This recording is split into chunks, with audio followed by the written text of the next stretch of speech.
Ngayon nalalapit na naman ang graduation season. Tutulungan natin ang ating mga ka-RSP na fresh grads na maghanda at mag-navigate sa mundo sa labas ng kanilang classroom. Yun. Makakasama natin ngayon ang tinaguriang pambansang HR na si Ms. Diana Jane Mitchell, isang content creator at human resource specialist. Ms. Diana, good morning. Kumusta po kayo? Welcome sa Rise and Shine Pilipinas.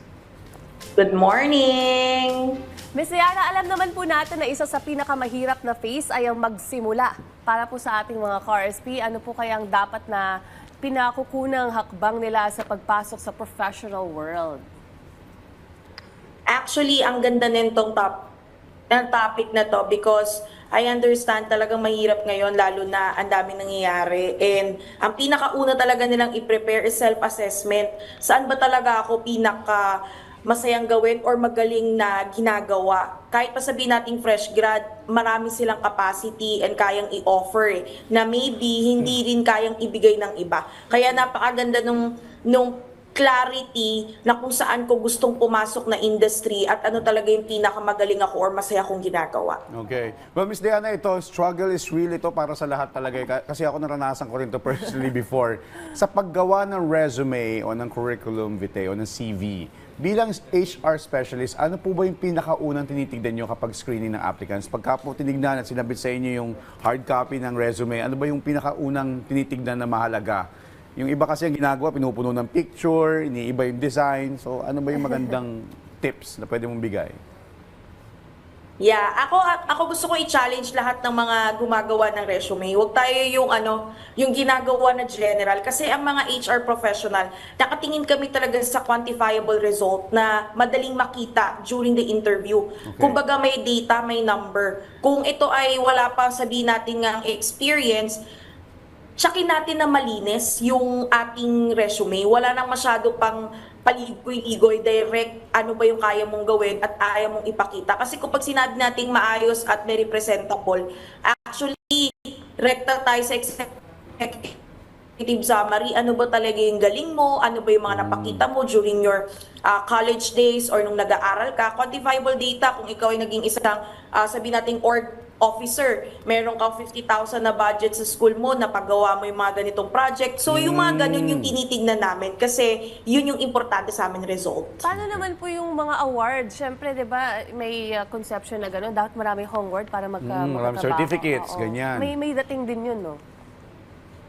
Yes, ang award and certificate but pinaka talagang kailangan is yung data or yung result na nagawa mo. Kasi ang dami po talagang mga seminarista, sorry ha, yung ang dami ng certificate pero hindi nag-create ng result. So yun yung pinaka-importante sa amin.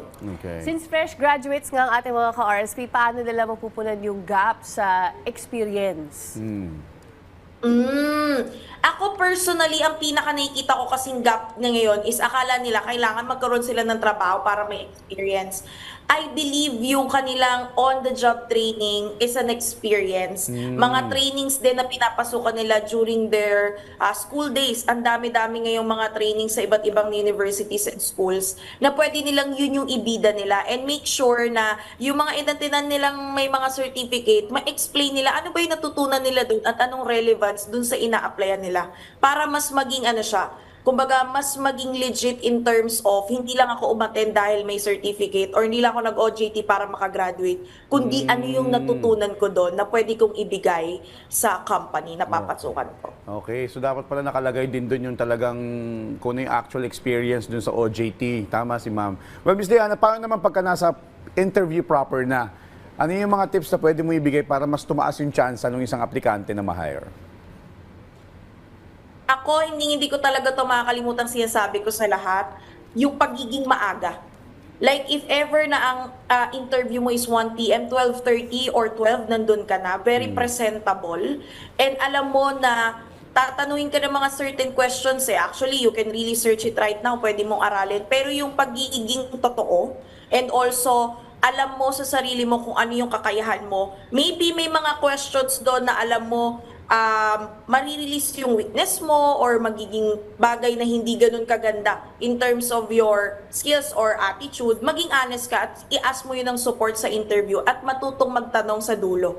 Kasi kapag nagtatanong at nagiging curious and binibida rin kung ano yung research nyo sa company, sobrang 100% nakakadagdag yon ng plus point para makapasa. Ito, Miss Diana, ito isa to sa mga challenging questions sa interview. Minsan, sa dulo to tinatanong Yung tanong na, why should we hire you? O kaya yung why we should not hire you. Ano yung dapat na laman ng sagot doon? Pag why should we hire you, always connect it to the values and need of the company. Laging ang sagot hindi lang patungkol sa'yo. If the company is Ay, looking yung for, sagot. kunyari sabihin natin isang industry ito sa manufacturing, sample lang. Ano ba yung pinaka-values nila? Doon mo yun i-anchor na upon checking to your values of the company, I realize this is very fit to me and this is connected to me. Kasi as I check, kumbaga, nandun na yung pag-research mo at kilala mo yung company at nare-realize nila, uy, kinonect mo. At ito talaga yung kailangan namin. So, why should we not hire you? I think ang pinaka-best na sagot dito is hindi lang para sabihin na kasi hindi pa po ako may experience. But pwede mo sabihin, in reality, yes, I'm a fresh grad that maybe can give you na a no. But again, as a fresh grad, I have fresh ideas. Iko-convert mo pa rin doon sa kakayahan mo at sa maibibigay mo. Yun. Magandang tanong yan. Maganda So, yun. Miss Diana, what are your thoughts naman about job hopping? Okay. Job hopping kasi yun din yung isa sa tinitignan naming mga HR. Yung ang bilis mong tumalon from different Palipat-lipat. job na hindi ka tumatagal. So talagang kailangan masagot mo ng maayos yun. Bakit tayo nagkakaroon ng job hopping? Kasi may iba naman sa problem. Kailangan lang maintindihan ng interviewer anong nangyari. Pero again, I invite everyone to really stay at the company na magtagal at piliin talaga yung kumpanyang papasukan. Kasi napaka-importante ng tenurity, lalo na pag naghahanap ka ng next level mo. Okay. Well, Miss Diana, paano naman po dun sa mga fresh grad natin? Siyempre, mahirap talaga to yung pagka first time maghahanap ng trabaho.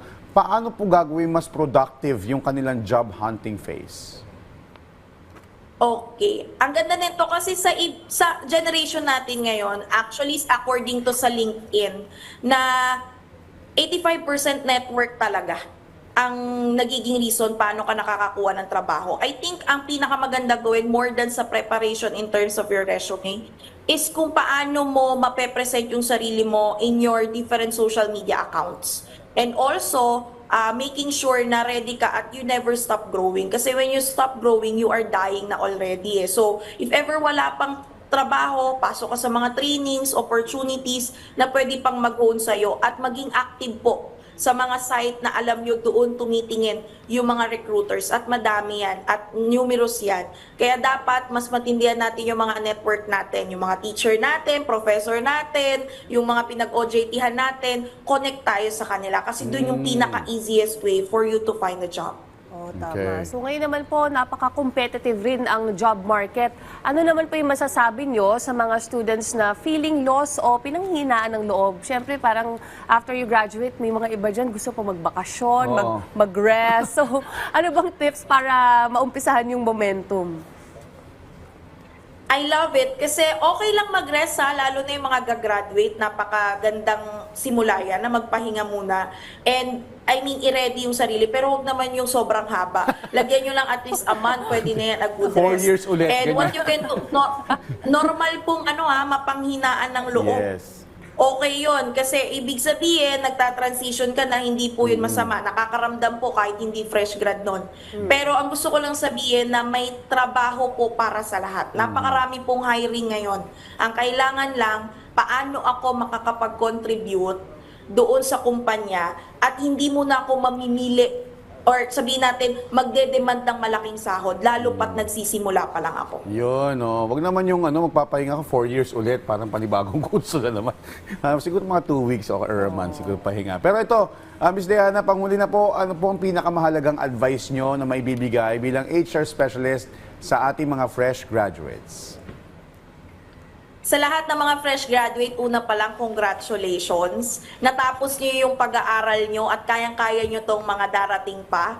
And wag na wag yung iisipin na dahil fresh grad kayo, hindi kayo makakapasok agad or wala pa kayong binatbat. Tandaan nyo yung diploma nyo, it speaks a lot sa pagiging matyaga. Kaya inuulit ko, napakaraming trabaho para sa inyo. At please, mag-aral, mag-AI. Aralin na yan. Paano ba tayo magiging AI-centered sa mga ginagawa natin? Kasi isa rin yan sa makakatulong na kahit wala kayong experience pero kitang-kita nyo paano mag-work ang AI, yan ang hinahanap na maraming kumpanya ngayon. Alright, on that note, maraming salamat po sa tips and information na ibinahagi nyo sa amin, pambansang HR, Miss Diana Jane Mitchell.